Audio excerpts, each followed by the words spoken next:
All right, sound check. Brand Blakely, can you hear me? Thumbs up. Good. Fantastic. So today we're going to talk about the lifetime value of a client and maybe why that's important. Anybody, what's your average gross commission? If anybody wants to just put it in the chat or just shout it out. Not all at once. Wilson, what's the average commission down there in Tucson? Between 12 and 15. Rob Durso, how about in Middlesex County? What's the average commission? I'd say probably 20. 20 grand. Um, Nicole, how about over by you? What's the average commission? You said 8 to 20. 8 to 20. Okay. So, um, this is like to reset the way we think about transactions and doing business. And the question is, why do more than you're asked? Why go over the top? Why deliver more than they expect? I mean, Angie Veristock, why do you do more than they expect? Find clients and you get referrals. And if you stay in the business long enough, you get the second generation. Right. And sometimes though, I think that, you know, you and many of your peers, you deliver, unparalleled service just because of, the way that you think of the business. And then the outcome is that you get abundant referrals. I don't think, and I think most of the successful people that are at that next level, they just love what they do. They want to deliver raving fan service. And then they're like, wow, this is also pretty good for, I feel good about taking really good care of my clients. And then it's also good for my business because they go out of their way to refer me. Right? Does anybody have any crazy story about how a customer went out of their way to refer you? Now, I know you all, I know, David, I Good said y'all. morning. Hold on, David, I said Y'all, y'all. y'all, He you said, can't help yourself. You can't help yourself. You've been to the Panhandle for a little bit, and now it's coming out of you. All right. I mean, So, I so I, I have a story. So I was selling a development in Midtown Miami, and I met a guy who came in shorts and sneakers, and I thought nothing of it. Next thing I know, we're putting together a bulk sale, selling 17 units, and I took him out to a really nice lunch.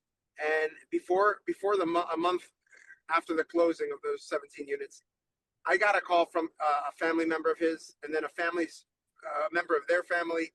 And I think in the next 12 months, I did 4 more sales. And what struck me about that was that what he explained about the way we handled him and wrote 17 contracts by hand, because back then we didn't have dot loop, and we didn't the developer we were working with didn't want things digitally signed. It's a reminder that if we go the extra mile, if we think about building the rapport and don't think about the transaction, just focus on building that relationship. So simple, but things just snowball, and one thing leads to the next, and all of a sudden it's like you're the advisor to the entire family and everybody that they've. I would say in a decade, I've had to have done at least 10 more transactions from those first 4 after the first big sale. So it's unbelievable what one connection can do, and how you treat somebody and what that turns into. yep. So, So what you just described is, we called it a customer for life. And that's how you get a customer for life. And when you're old like me, you end up selling their grandkids' properties. So, Because so I've been doing this 20 years, and I'm starting to get, their kids and their kids' friends, and I see what you're talking about, and I love the term raving fan, because you know it's like me talking about you in a room you're not in. I'm your raving fan, right? So if I know somebody for your market, I'm going to think of you and your partner all day long, right? So it's incredible what happens. so there's some stories that I can relay from your peers. I know early on in my career there was an agent who, and Angie, you'll know Gordon Crawford. He was in the basement on a Friday night, I was stopping back on my way home and I hear somebody talking and he's actually speaking semi-fluent Spanish to somebody. And he was working on, this is in the 90s, like a $80,000 sale. And this was actually his cleaning lady. Okay. And, he was like, it's impossible, but I'm going to get her a house. This is just who I am. Doesn't matter what the price is. Fast forward like a year later, she was also the cleaning lady for the head of HR for Allied Signal. And Allied Signal had a relocation agreement with, forget what the name of the company was at the time, but it's since changed hands. But he actually became the go-to person for all the executives at Allied Signal because he helped a cleaning lady buy a house. Now, he didn't do it because he wanted to, he didn't know that that lady worked for the head of HR at Allied Signal, but he just did it. And there's another case of somebody in our group, I think it was also out of the Morristown office, and helped somebody with a rental who was really struggling. Okay. And it turns out that their parents, her parents had 5 or 6 investment properties that they needed to sell, and they wound up getting all of those listings because they helped somebody with a rental. Okay.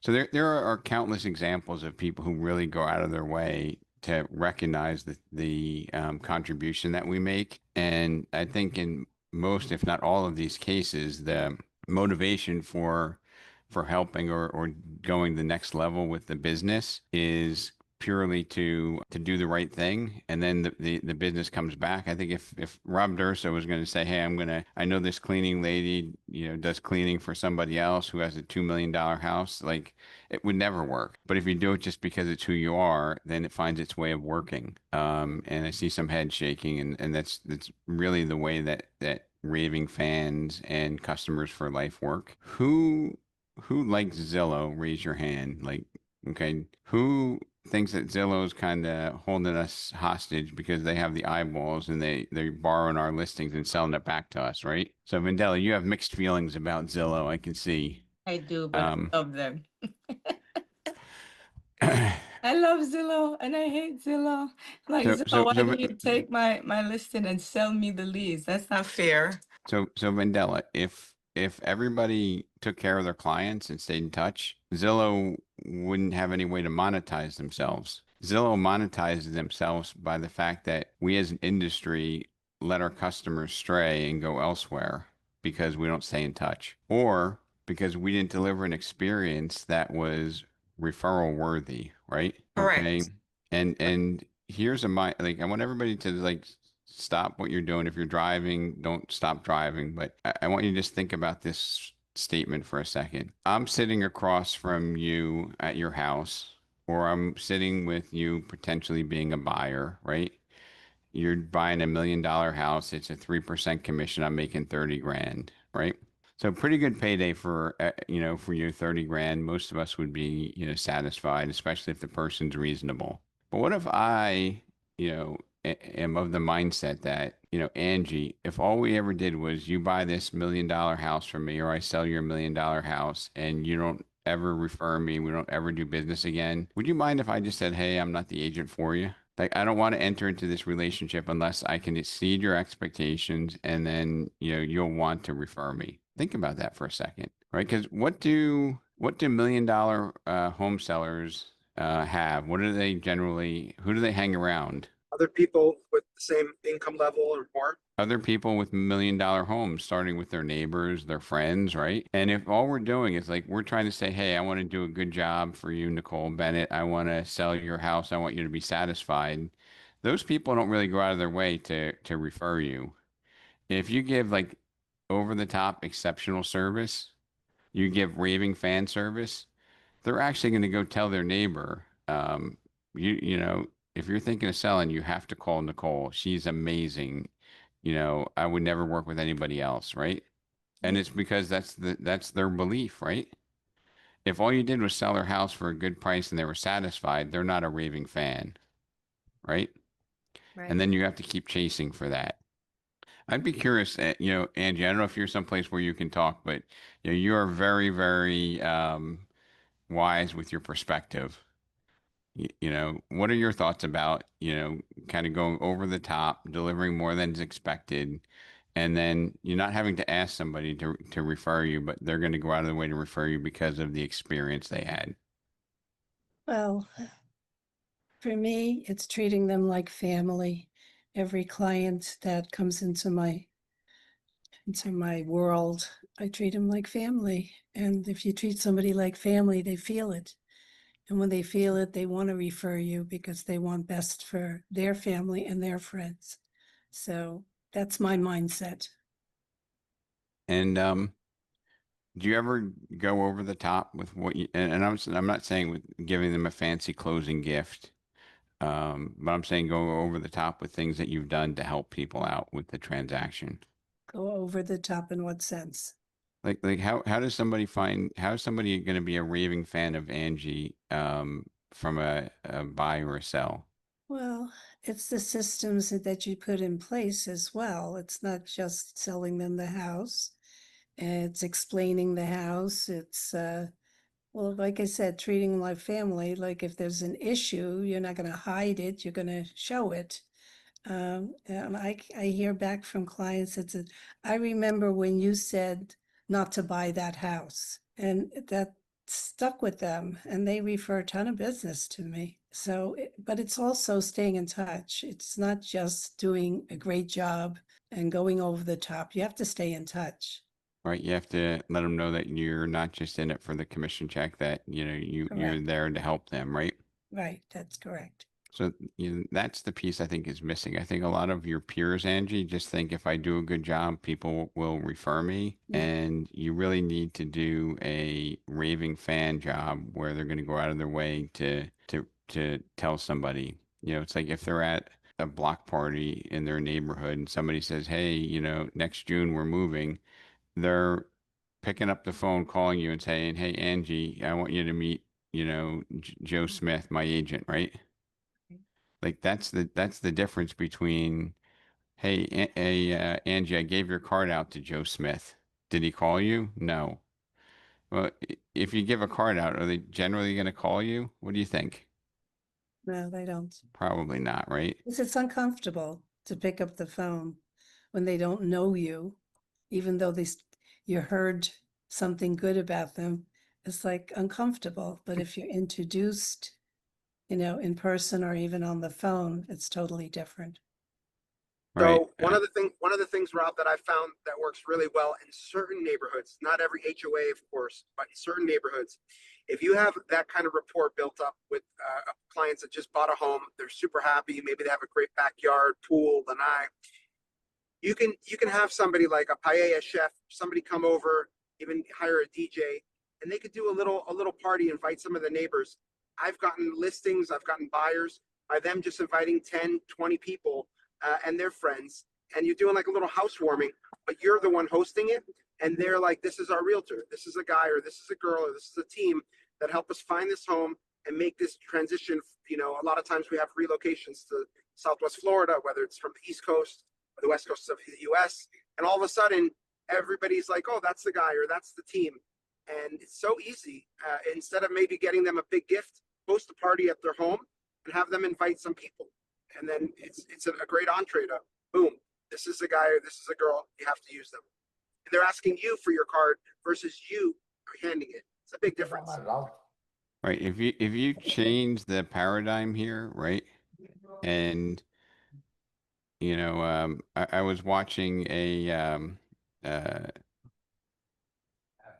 podcast, and the individual was saying that, you know what, my goal is for my clients to want to give me gifts because I did such a great job instead of me buying them a gift. Right? Hang on.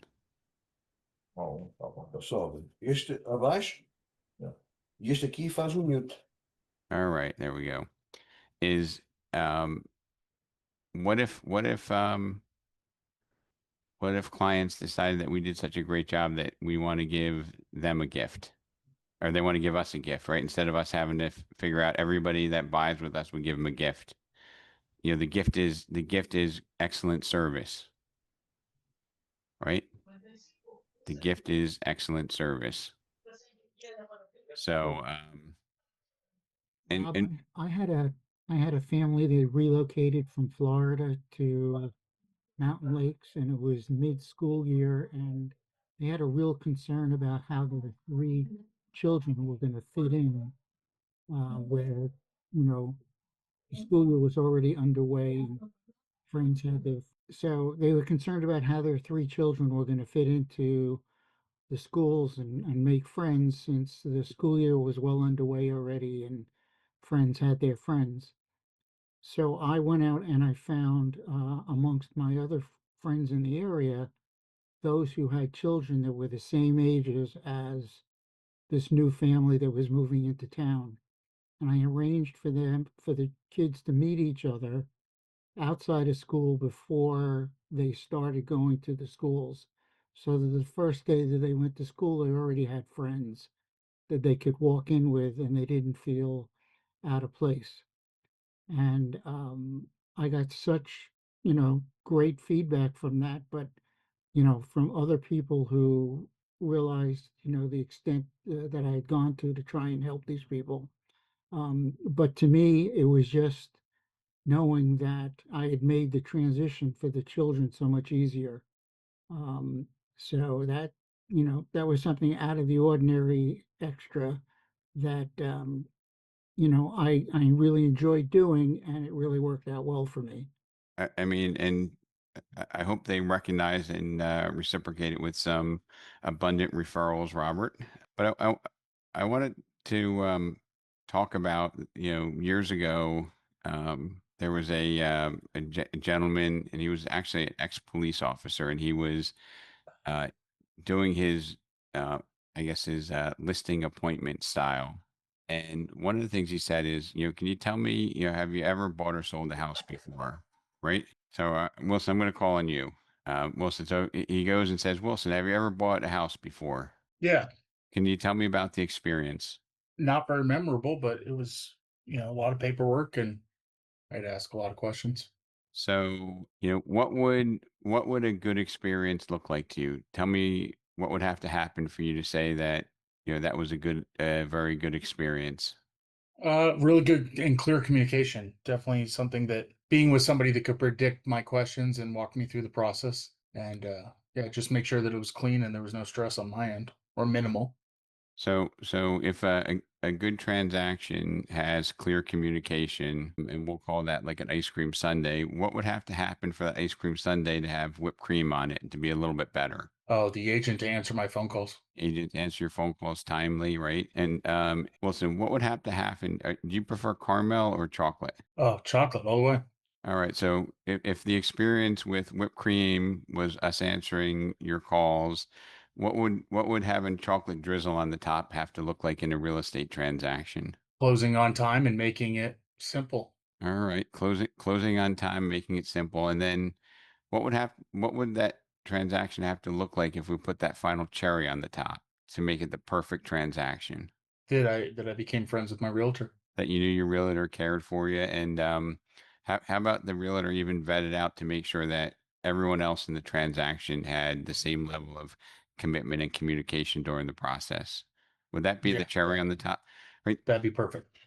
So I know it's a really silly analogy, right? But everybody likes an ice cream, but you want to talk about how do you elevate that? And sometimes you can ask a client, what does it take to make that experience a little bit better from your perspective?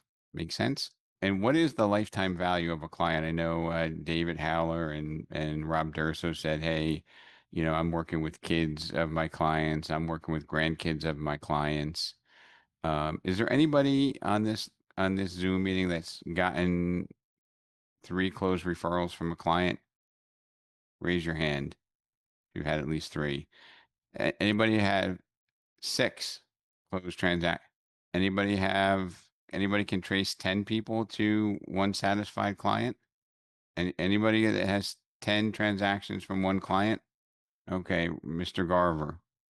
And there's a few other hands. So, Robert, how many transactions did you get from a satisfied client? I have one client that I've had 13 transactions with for over $15 million worth of volume and $300,000 worth of commission.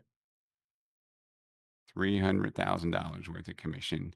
Now, did you know that that person was a referrer when you met them, or did you just, do the right thing and they just went out of their way? I I I didn't know them when I met them, and I just did the right thing for them on the first time that they asked me to help them with real estate. And after that, they introduced me to many people who I subsequently did business with, and right up till now, where I just found their son a house. So it's the gift that still keeps on giving. Still giving right now. So, so I want everybody to think about this mindset that I have, Robert, and tell me if this is similar to the way that you thought. Um, I'd probably come across as arrogant if I said to you verbally, "Hey, Robert, I don't want to work with you unless I do such a great job and you refer me to others." But if you act that way, do you think people can feel that?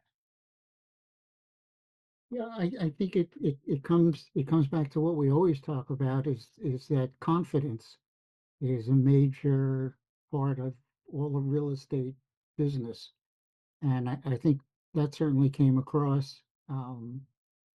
The first transaction I had with these people, actually, we were negotiating the sale of their house in their house one night, and the agent for the prospective buyer was sitting across the table from me and my sellers, and we just weren't getting to the point that my sellers wanted to be. And I finally just looked at the other agent and said, "Look, if your people want this house, you're going to have to step up. Otherwise, it's just not going to happen." And she said, "Oh, okay. Well, let me go call them." And she walks out of the room, and my clients turn to me and go, "What are you doing? I mean, you're going to scare them away." And I'm like, "No, I don't think so." And she came back with the exact number that we were looking for. Okay. I mean, I think that having a mindset like if all you ever did was one transaction with every one of your clients, even if you did a great job, how much more challenging would this business be? And I'll ask you, Robert, since you're in the hot seat. Like the business would wear you out, right? Yeah, it's like Um, it's starting all over again each time. And we all know that it's easier when you already know the people, um, and know what they're like, and that's an easier transaction for you than starting from square one. gotcha. And Well, then, you're not selling Rob, you're not selling yourself all over again, right? You're getting used to getting that call and that feel good moment, that first couple seconds of, oh, this is yeah, you're the son, or you're the friend, or you're the neighbor. I mean, it makes you feel like, okay, yeah, I did an amazing job, and now this is really how it's gonna pay off. So 100%. so if we looked at clients as, the um, Jarrett James, who's a pretty good mathematician, in my opinion, he's a big thinker. He believes that the lifetime value of a client's between 120 and $180,000. Now, Robert's client, which, they're not all going to be that way, even if you do that great job, Robert, but you're north of 350,000 and it still keeps coming, right? Yeah, So if you look at a client is not as a commission check, a 15, 20, $30,000 commission check, but you look at it as a $300,000 annuity over time.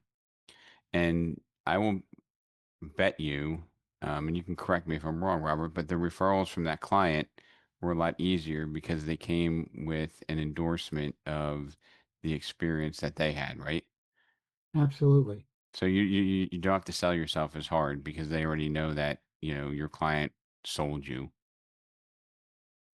Yeah, I just want to tell you one story because I've never experienced anything else like it. Maybe some of you have.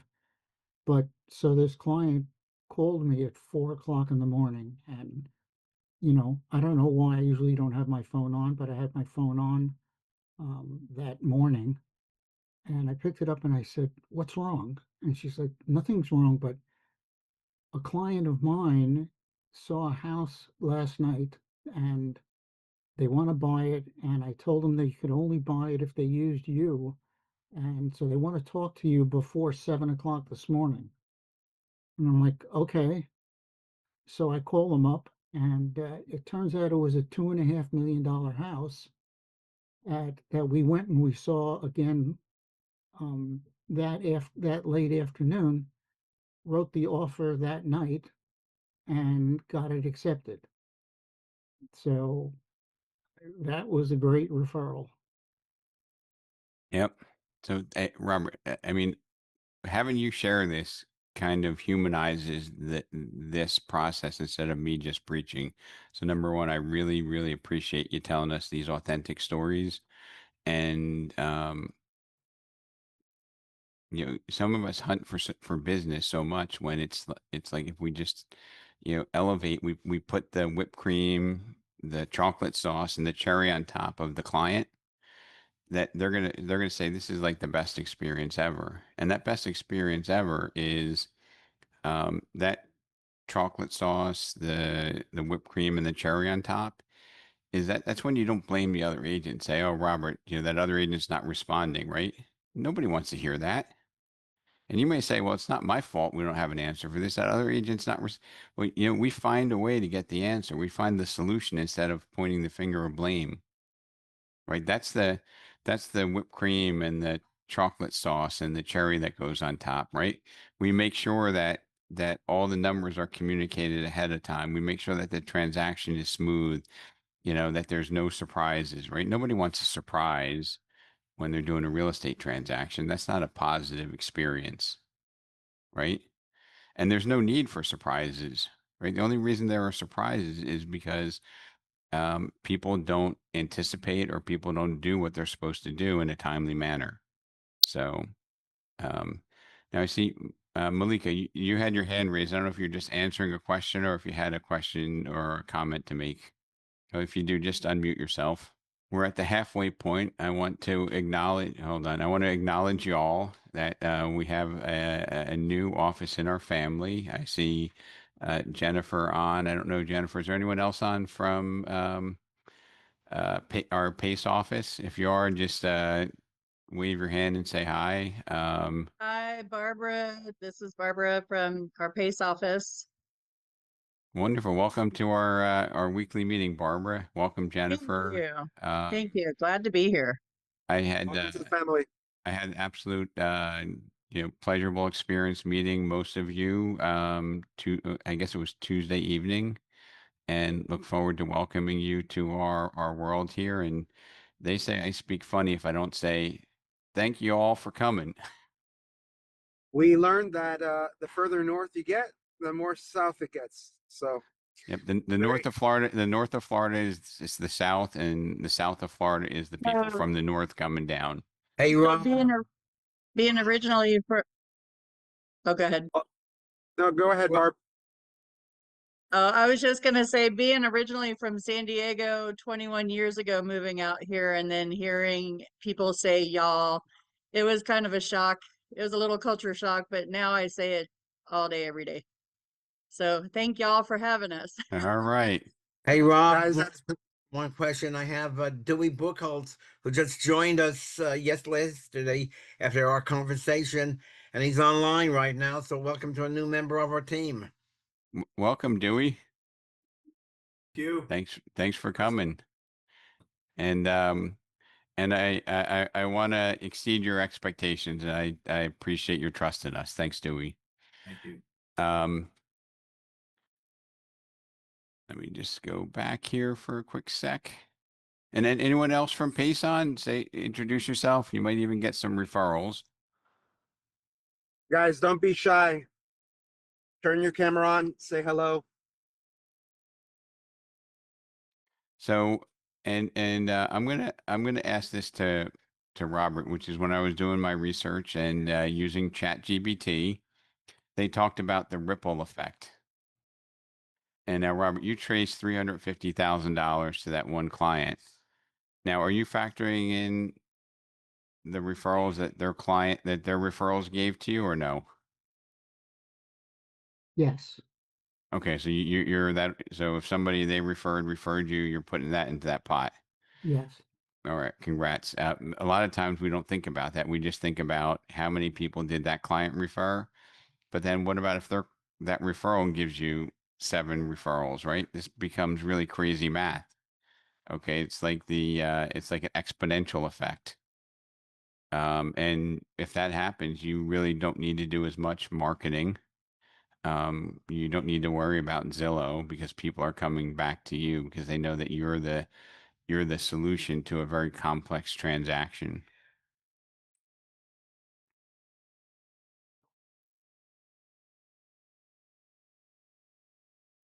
Um, Shift from transactional mindset to a relationship mindset. All right. Don't chase leads as hard. Cultivate loyalty. Cultivate relationships. Um, Focus on a community, and it doesn't need to be a geographic community, but it can be a community of the people that are in your network, right? Use tools to support your effort. What are some tools that you can use to support your effort to staying top of mind? I think we have some people on the call. Jennifer Raby, she's in the Villages office of ours. Say hello. Well, she has a Facebook page she started for her community. I think showing up locally and being known as a neighbor and not just promoting real estate, but attracting, is huge. And it's something that you just need to show up and do. I think not enough agents have those communities. I know some of our friends up in Canada that do extremely well, that lead big teams, and they have 3 or 4 Facebook groups where they're talking about events and things happening, and all of a sudden they're attracting the business versus asking for leads or buying leads. They're attracting people right to them. Yep. And David, when we were talking to some of our new team members in Pace, which for those of you who don't know, I guess it's kind of the Pensacola metro area. That's what everybody would recognize. Yeah, guys, when Um, we say Pace, it's Milton, Pace. It's the whole, that panhandle area goes all the way to Navarre, and complements our Panama City Beach office just 2 hours away. So a lot of the team members in that office, many of them have been there 15, 20 plus years at Remax. Um, and a lot of our team in Pensacola Pace are getting a lot of their business through referrals within the Remax network. It is incredible how they work the system. It's incredible how like you need to show up to be visible, but the referrals going back and forth is a significant part of their business model, more so than probably any other office that I could visibly ascertain. Um, Jennifer, do you know how many people go to R4 from the former Infinity office every year? We at our peak we probably had a group of like 10 to 15 who were all going together, and now there's no fewer than like 6 that go every year. And that's out of 35, right? Yes. So that's pretty significant. Um, and that they go out there because I think they get value. Plus, they probably, Jennifer, also have people that they built relationships with and friends they want to see, right? That are also an ability to give them business. The networking opportunities are more important than having your behind in the classes, for sure. Everybody goes there to have the relationships with people all over the country that you can't get from, sitting at your desk at home. It's different to be in front of somebody and have a personal relationship when you meet somebody there at the convention and they know who they're handing a client off to. Um, I'm going to use a phrase. I forget who said this, but top of mind is first in line. Top of mind is first in line. It's probably even worth writing down. We talk about systems to support what we're doing. Robert, your raving fan that you referred to, Angie, your clients that love you are always they're not gonna stray and think about looking up and finding a place on Zillow. But if we don't stay top of mind, we're not first in line, we may not get all the referrals that they know of, right? We want to keep them conditioned so that if they're at a birthday party and somebody at that party says, hey, we're relocating from Mountain Lakes to Georgia, that they're going out of their way to introduce you to them, right? Hey, Robert, Sally here needs to sell her house. She's moving to Georgia at the end of September, right? That's different from then you having to like pull it out of them, right? Yeah, Who do you know? Who do you know? Who do you know, right? So staying top of mind is first in line. And what I was dragging at, what I was trying to pull out everybody is we can use tools like our CRM to stay in touch with them. We can use some technology, like some, social media, stay top of mind. But at some point, we have to be authentic and genuine and communicate with them. For the vast majority of us, we can't create that best friend relationship strictly through social media. It can be supported by that. It can be supported by drip campaigns. It can be supported by social proof. But we have to show that we care. Things like, house anniversaries, right?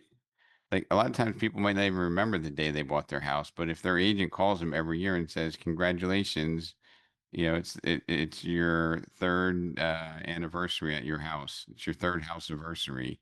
I think people would find that to be cool, right? And let's face it, how many houses have we sold? Who sold more than 100 houses? Or worked with 100 clients, either buyers or sellers? Is there anyone here that's done more? I know you have. So if you did 100, you have what, 2 calls a week, 2 house anniversaries a week? That should be huge. All right. How about, maybe birthdays for the owners? Maybe If, recognize their birthday. Rob, if everybody's not using a CRM to do that, then that's a huge loss. Every day I wake up and I start the day by seeing which of my clients' birthdays it is and saying, hello, happy birthday, hope all's well. And it turns into a conversation. Sometimes it turns into a referral, but it should be part of your everyday, CRM activities. And Robert, in your neighborhood, in many of our neighborhoods, there's probably a lot of customers that probably have a lot of appreciation equity in their home. A lot of your neighbors and your clients there have probably put money in the stock market. It's gone up, exponentially. And some of them may even find it to be appealing to diversify by investing in real estate. Now, if they want to invest in real estate, is their stockbroker going to tell them, hey, you want to consider buying some real estate to diversify your portfolio?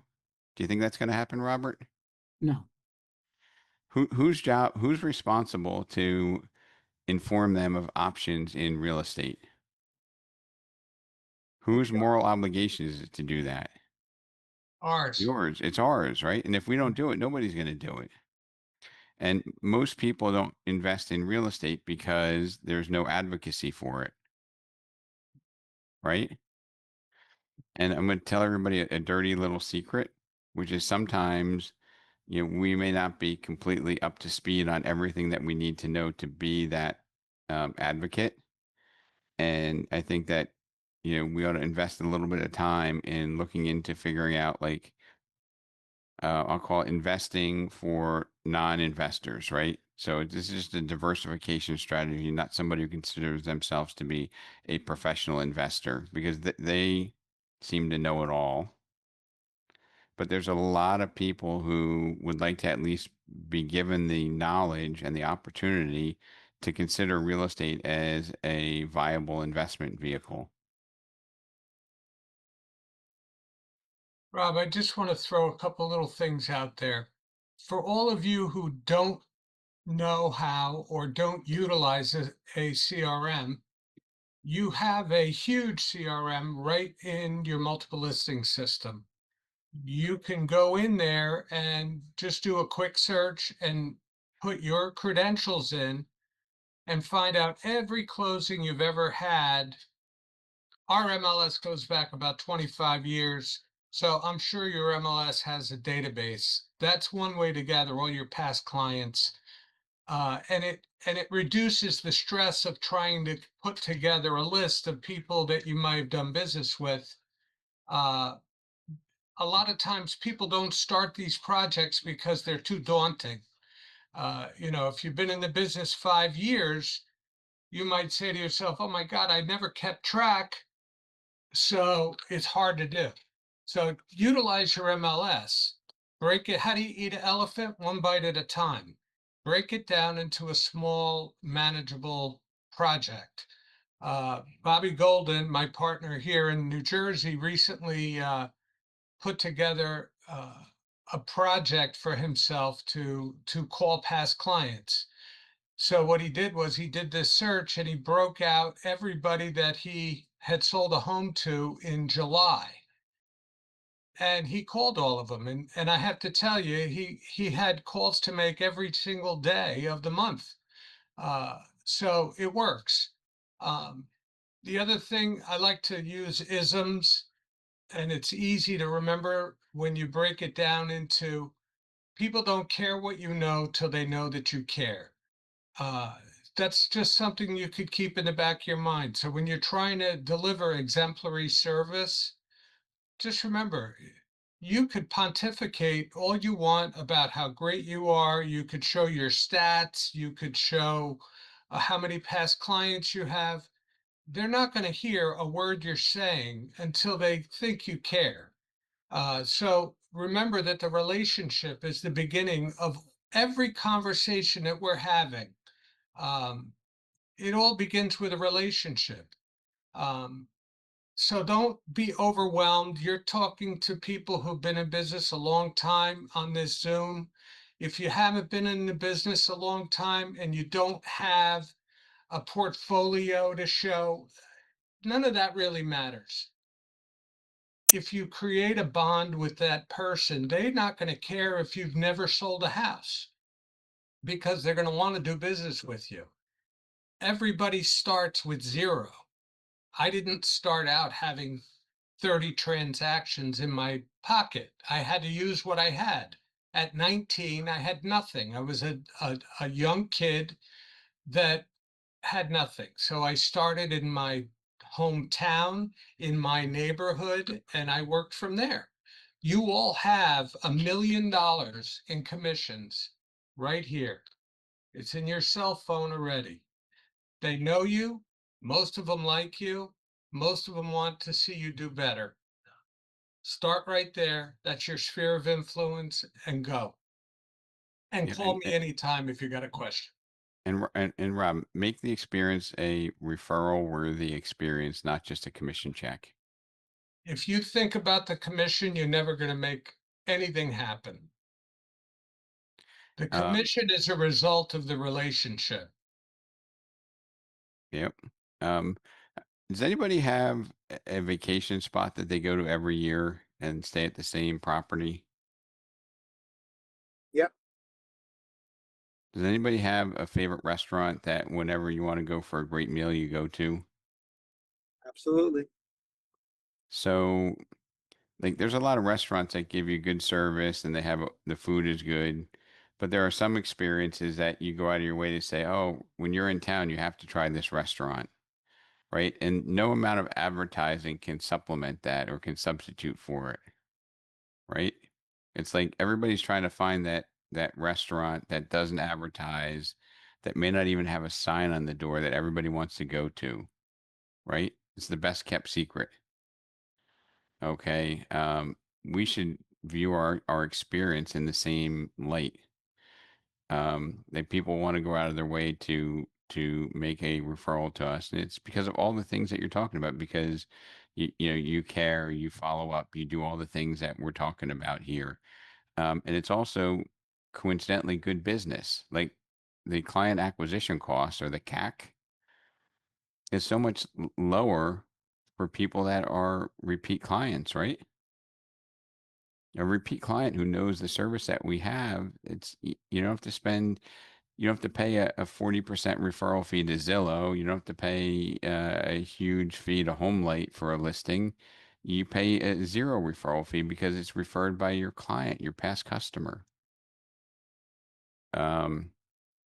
So let's just think a little bit differently about chasing leads versus satisfying customers, making them raving fans.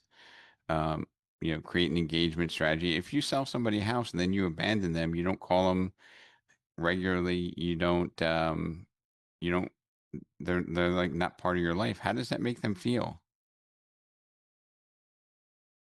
I think the word that comes to mind for all of that, when you go to a favorite restaurant, you go to a favorite hotel, you keep coming back to the same realtor, the word for me would be consistency.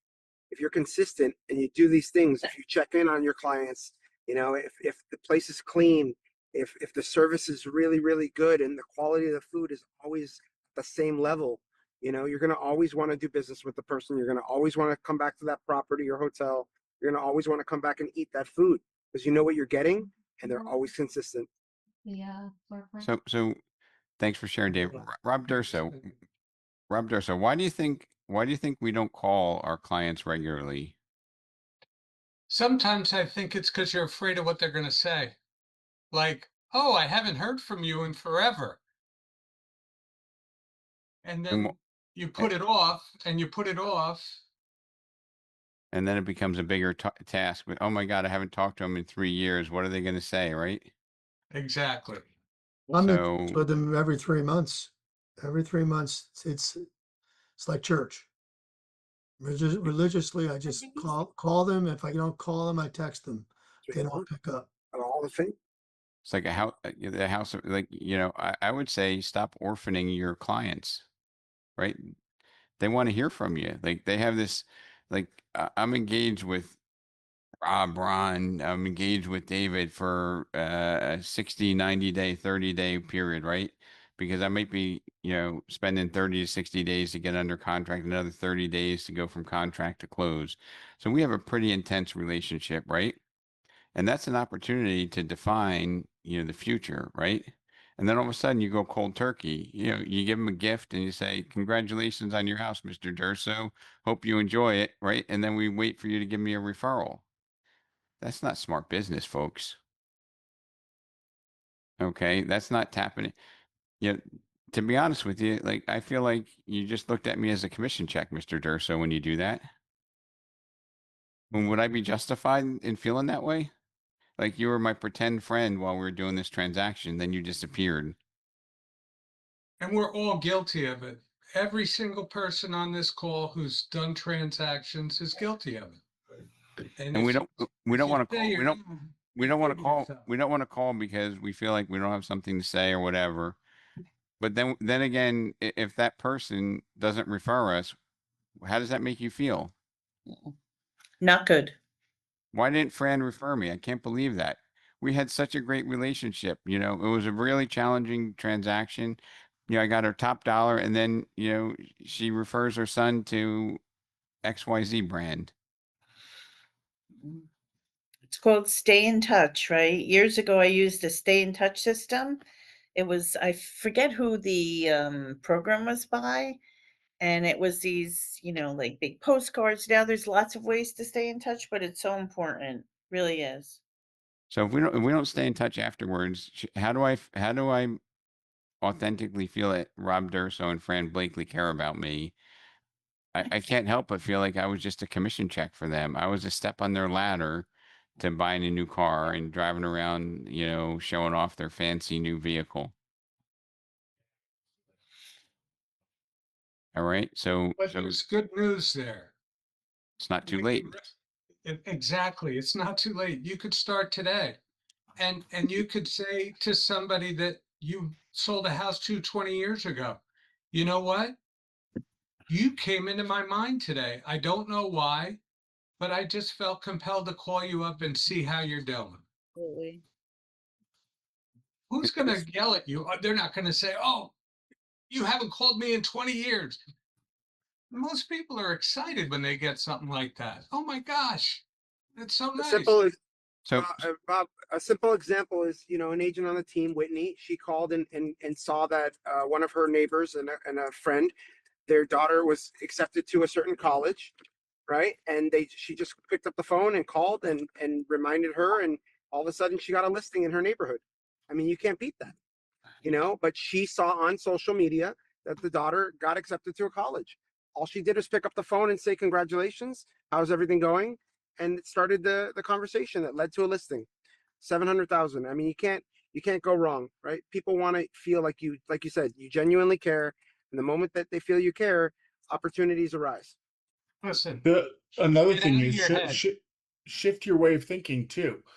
If Exactly. David, if I call you and I say, "Hey, I have a referral for you," are you going to pick up the phone and say, "Hey, I have another agent that's willing to accept that referral"?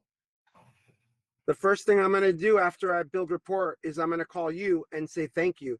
And Exactly. you'll never forget that. But you'll never transfer a referral from another agent. So why would you No, transfer a referral from a client? exactly. Because every time you're not calling them, that's exactly what you're doing. You're handing the referral to someone else. so like So here's like an idea that I have that I think would be a better use of your proceeds. Like, I think many of us give a closing gift, right? And I think to the point where a lot of times clients may expect a closing gift, right? You think sometimes they expect a gift? Like you might post on social media, "Hey, it's selling their house. Here's their gift," right?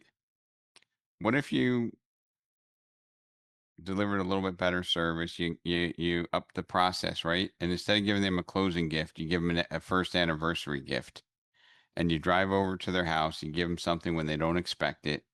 Think it has more impact, right? And how about if you do a half birthday? All right, you find everybody's birthday, and then you add 6 months to it. You call them on their half birthday. And I'll be like, Wilson always calls me on my half birthday. Everybody in the planet, sends me a text, calls me, or puts on my Facebook happy birthday, right? But Wilson, this guy is a genius because he calls me on my half birthday every year. Would that not make you unique? Right? And sometimes when you expect something, it minimizes the value, in my opinion. I would say, invest that money that you're giving them for their closing gift and giving them better service. Right? And sometimes better service is not trying to be a hero and saying, "Oh, that other agent, Becky, she's not getting back to me. She's a nightmare." Okay. If I'm a professional, you don't even know what's happening behind the scenes, right? I'm not telling you. I don't tell you how the sausage is made. I just make sure that the meal tastes good and that you're going to come back to my restaurant. Right? I don't need to create self-worth by telling them what a hero I am. Some agents call up and say, "Oh my God, there was this huge problem, blah, blah, blah, and I solved it," right? Why bother? Just deliver the experience. So I use client appreciation events to stay in close communication with my clients. I'm Rachel Wilson from Remax, Whatcom County. I'm Wilson's friend and referral partner. So he invited me here, and I think client appreciation events have been key to my referral business success. So, and I have clients that are more than 13 deep transactions. So, and I've been in the business 20 years. Right. Rachel, there's a lot of people now that don't even know their neighbors because of the way that we live. What if you were to do a housewarming, instead of buying them a bottle of wine or spending $200 on something that may not be significant? What if you created an experience for them and introduced them to their neighbors and you had it catered by the best restaurant in town? That might even change their experience living where they are, right? Absolutely. But very few people are doing that. I saw a fun suggestion. I don't know if any of you are familiar with ninja selling, but I am also a ninja selling agent. And they had a really fun suggestion that you go around the neighborhood with welcome cards and you have the neighbors write cards to the new homeowners. introducing themselves and welcoming them to the neighborhood. I mean, it differentiates you. It shows that you care, right? Yeah, and I think for the right buyer, it would be really fun, especially if they were new to the area and they had a young family or were really wanting to get connected with their neighbors, right? Yep. So Miss Robert, Kenya, I go wanted ahead, to Robert. point out in the chat that Alina just posted something that I love doing myself, which is instead of giving them a closing gift, show up on moving day with a bag of ice and pizza and chips or whatever, because people are always hungry when they're moving. And I always made sure that I had enough too for the moving men, so it helped cut down on the time they took off for lunch, so that they were more productive, and my buyers were so happy with that as well. Yep. So it's being unique, being authentic, caring. And I think we have most of those things down pat. It's just a matter of like sometimes maybe we just feel awkward or we're not structured enough to do it consistently, right? And also if there's one thing that you could take away from today is doing a good job is not good enough. Going over the top, making them a raving fan. And I'm not suggesting you spend exorbitant amounts of money. I think it's more about the experience that you deliver, not what you're buying, right? And somebody should be bold and say, I'm going to abandon closing gifts. My gift will be my service, and I'm going to repurpose that gift, and I'm going to give them an anniversary gift when everybody forgot about them already, right? It's the first year. I'm going to go by. Did you realize, Robert, it's a year since you bought the house? Just wanted to share this with you and tell you I appreciate our relationship. Nobody's doing that. We have an agent in Tucson named Amy Perez who has never given a closing gift in her 20 plus years doing this. And I asked her why in my second year in real estate. And she said, because the best gift I can give them is taking care of their family and friends. And I guarantee Bingo. you she's had it. She's had Bingo. more than 15. All right. Well, welcome, Remax Infinity team. I hope that this was of some value to all of you, and you at least took one idea from here that can help you with your business and your clients and everything. So thank you so much, everybody, and have a wonderful weekend. Thanks, everyone. Thank you, guys. Bye, guys. Bye. Bye.